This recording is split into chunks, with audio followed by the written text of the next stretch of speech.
Hello, everybody. Welcome to the channel. If you are into game development, the creation of creative media in general, or the entertainment industry, you're in the right place. I'm Eddie. I work as a voice actor. I also create my own games.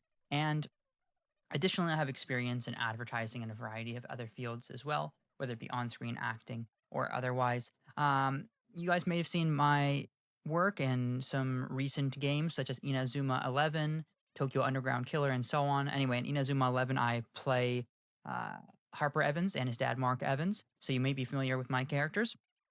I've also done some work for Sanrio and, all sorts of other big brands that you probably are familiar with.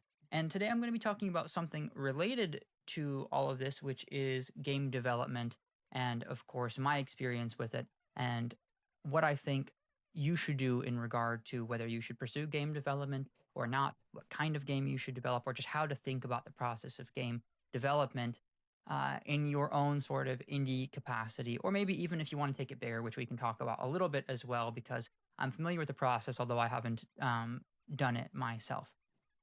So let's get started by talking a little bit about my experience in game development. So I've produced one game. When I say produced, I don't mean that in the sense that a producer produces a game, although I sort of did that as well, which we'll get into. You kind of need to fill a lot of roles when you're doing an indie game, but I've created one game is really what I mean to say, of which I was the co-founder as well as the sort of art director, lead artist, and pretty much only artist, and so on. And that game was called Kamiji, and we actually were able to show that game at Tokyo Game Show after being selected as one of the Indie 80, so selected from around 800 indie companies to show our game, one of 80. So, top 10%, not too bad, I would say, right? I know of some game developers that have tried to get into that for, 10 years and not done so successfully, even though they've had successful games.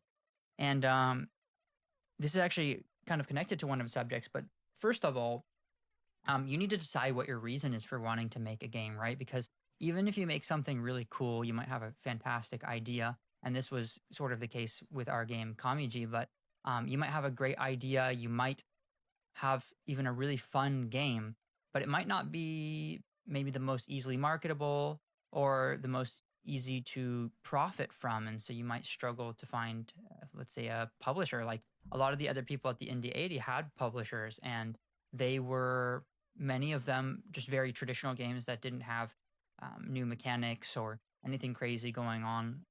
Whereas our game was maybe more on the technological side. We were using all sorts of different verification technology in order to sort of verify players' locations and create, scarce in-game assets. And when I say assets, I don't mean financial assets, of course, but I mean just, essentially using your location to verify the existence of something and then creating a card based on that real world thing to then battle with. So it's kind of like really collecting cards in a way that you would from packs or anything else, except for without that sort of degree of randomness. It was based on, real world things. And so um, for us, a big part of the motivation in this initially was to create just something novel and unique. My friend Daniel had this idea to create this sort of game where you go out and you catch kanji in the world and turn them into cards, and get these like kanji monsters, the spirits of the kanji. And we sort of developed that world further, and we were having so much fun with that, and it was so great. But then it came time to actually try to make some money with it. You invest a lot of time into something, and we wanted to make money um, based on that time we had invested. And so, you know, one of the mistakes we made early on was to I guess just forget about why we were making the game in the first place and to get too caught up in the financials of it and trying to make money from it. And that's not really what it was about to start with. And so, again, first point I want to get into in this big ramble here was just you have to know why you're making what you're making, and you have to really try to stay in that lane as best as you can, because games that are made to make money are not the same oftentimes as games that are made just out of pure passion or the desire to create something unique. Maybe especially the second one, like the desire to create something unique. um it can make things really challenging financially, and if you're not an extremely business savvy person, if you're more of a creative like we are, you'll really struggle with that. Now, the next point related to this is um, if you are trying to make money with your game, you need to you need to really figure out whether or not in the short term this game needs to be the thing that becomes your sort of primary source of income, right?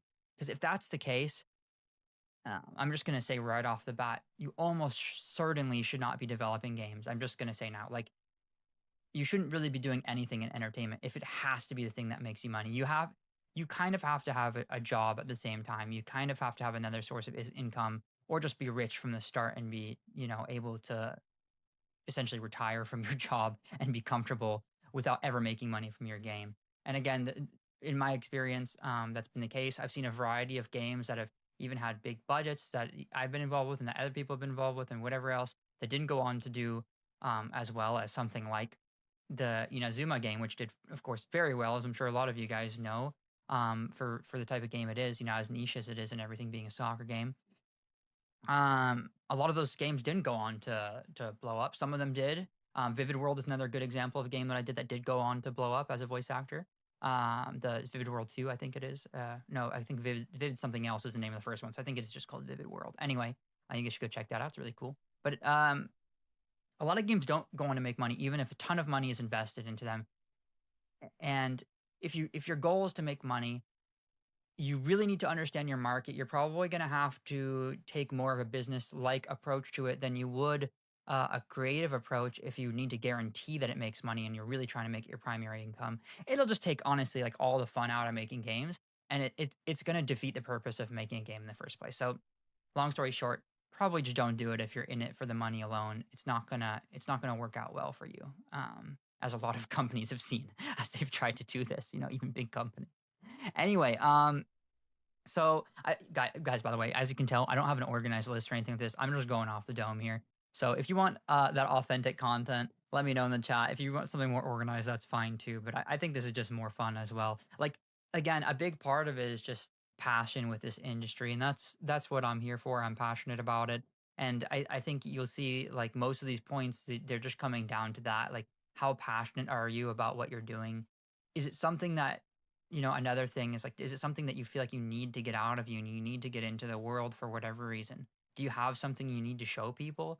Do you really have something that you care strongly about and that you want to share with people? Or does it just, not matter to you at all? Like, are you here just because you feel like you need to make a game and you don't really know why? I mean, you're gonna need a strong reason to make this game, whether it's financial, like I mentioned before. That's an okay reason, I guess, in the sense that I have no problem with people wanting to make money. That's a great thing. It's just that games maybe aren't the best way to do it, but that's okay. That's one thing.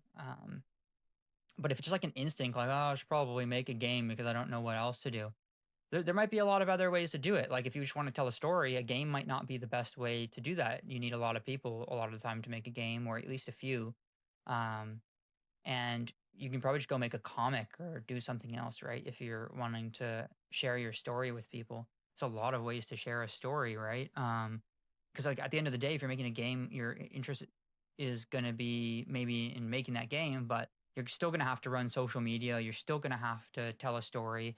You're still going to have to have, relatively high level of skill to make something good, whether that be in programming or something else. And then you're going to have to go recruit people to do the other stuff, or you're going to have to develop skills in a variety of different domains.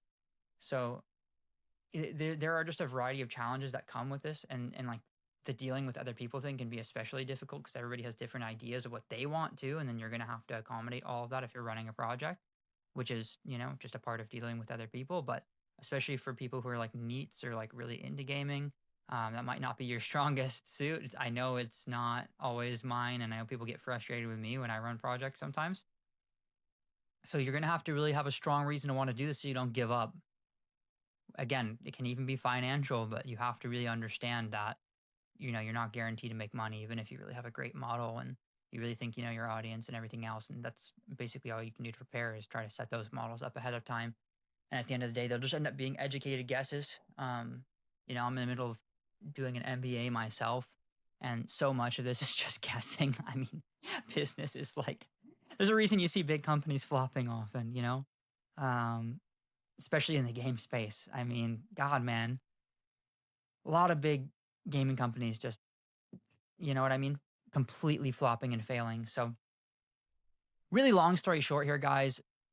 This has been me just completely rambling off the dome, but it all just comes down to how passionate you are about it. Do you really want to make a game? And do you feel like you need to make a game? And why do you want to make a game? You need to understand and know these things. You need to really research game development. You need to really have the right team to do it with. If you can get all those things to align, if you got friends who are down to make it with you, it might be a great way for you guys to bond, and it also might be something that causes you guys to fight too. So keep that in mind as well. If you're making a game, be ready to argue with the people you're making the game with because it's going to happen if you actually care about what you are doing at all.